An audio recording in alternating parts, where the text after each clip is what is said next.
예, 지금 그 많은 의원님께서 이제 가짜 뉴스를 이제 말씀하셨는데 지금 이런 시점에서 문제가 되는 이유가 이제 가짜 뉴스가 하나의 어떤 사람에 의해서 개입되는 것이 아니라 매크로라든지 특히 챗 GPT 시대는 우리가 상상할 수 없는 어떤 디지털 사회의 어떤 역기능이 도출될 수 있는 시점이기 때문에 지금 이 시점에서 우리가 이제 바라봐야 된다고 생각하고 특히 가짜 뉴스 같은 경우에 자유민주주의의 시장 경제는 물론이고 특히 우리 대한민국 남북 분단 상황에서는 국가 안보에도 심각한 어떤 심대한 도전이 될 수 있는 어떤 그런 가짜 뉴스가 전시 상황이 만약에 도래된다면은 주한미군이 철수한다든지 전방에 어떤 사단이 굉장히 위험하다든지 이런 것이 했을 때는 북한의 심리전에 우리가 흔들릴 가능성이 굉장히 좀 많이 있다. 이런 어떤 우리 대한민국의 특수한 상황에서도 더 이제 심각하게 봐야 되고 특히 우리 대한민국 같은 경우는 진영 간 갈등이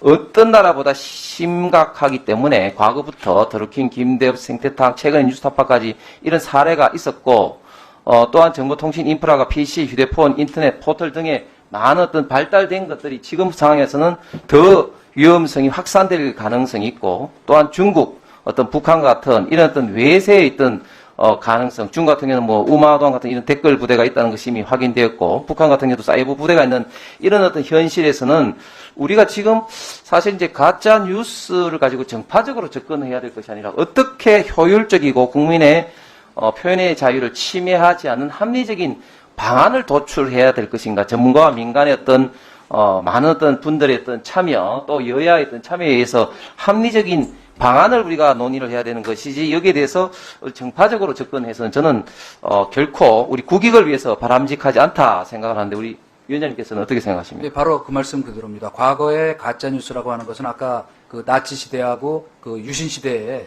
그 유언비어라는 표현까지 나왔었습니다만 그거야말로 진짜 가짜 뉴스입니다. 근데 프레임입니다. 그러나 저희가 얘기하는 가짜 뉴스의 폐해라고 하는 건 이미 아시다시피 지금 그 팔레스타인하고 지금 이스라엘 분쟁에도 미국에서 8억 달러 미국 정부가 지원하는 가짜 뉴스가 퍼져서 난리가 나는 근데 이런 일이 진짜로 전쟁 중이나 어떤 그 선거 막바지에 벌어지면 어떻게 되겠습니까? 그래서 그런 것들을 우리가 지혜를 모아서 어떻게 그 규율하고 이 선제적으로 대처할 것인가 하는 방법이 중요한, 그런 문제의식이 중요하지 자기 정파적 이해로 우리를 이쪽에서 주장하는 가짜 뉴스를 규정한다. 그런 일은 현재 가능하지도 않고 저희가 또 추진하는 방안은 그것과는 전혀 관계없는 일입니다.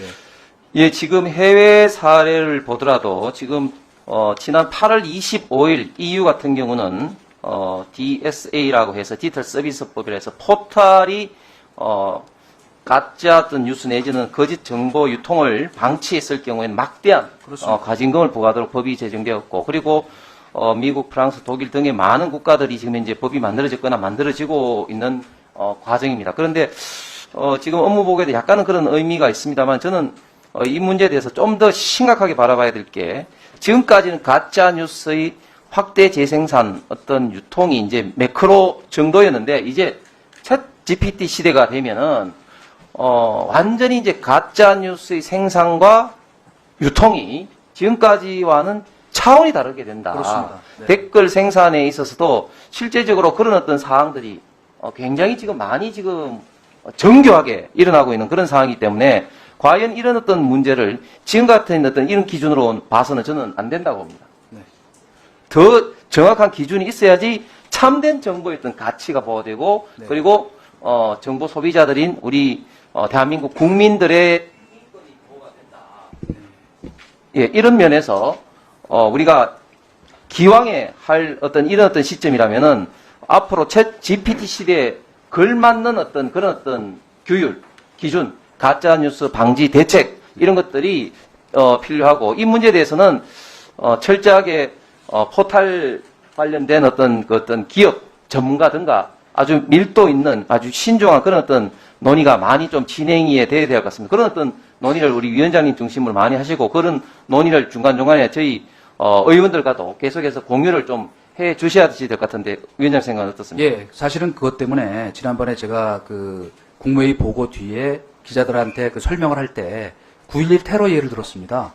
그때도 모든 정보, 첩보, 예후가 이런 사건이 벌어질 수 있다 하는 것들이 예고돼 있었는데 아무도 설마 그런 일이 벌어지겠냐 했는데 설마 벌어졌죠. 이런 일들이 앞으로 지금 말씀하신 대로 챗 GPT 시대에는 비일비재하게 일어날 수 있다. 그렇기 때문에 저희는 선제적 대응이 필요하다. 그리고 그 당시에 마지막으로 9.11 테러 보고서 아마 기억하시는 분들은 아시겠지만은 한마디로 요약하면 상상력이 부족했다입니다. 그렇기 때문에 저희가 지금 물론 규정을 따지고 그다음에 권한을 따지고 권능을 따지는 것 뭐 지당하신 말씀이지만 이제 앞으로 벌어질 상황에 대비하기 위해서는 저희도 그런 그 상상력에 전제한 그리고 선제적 대응, 기술 발전을 뒤따라가는 앞서가는 적어도 그런 것들이 필요하다. 그런 차원에서 이제 지혜를 모을 때가 됐다고 생각합니다. 여야의 문제거나 진보 보수의 문제가 아니라고 생각합니다.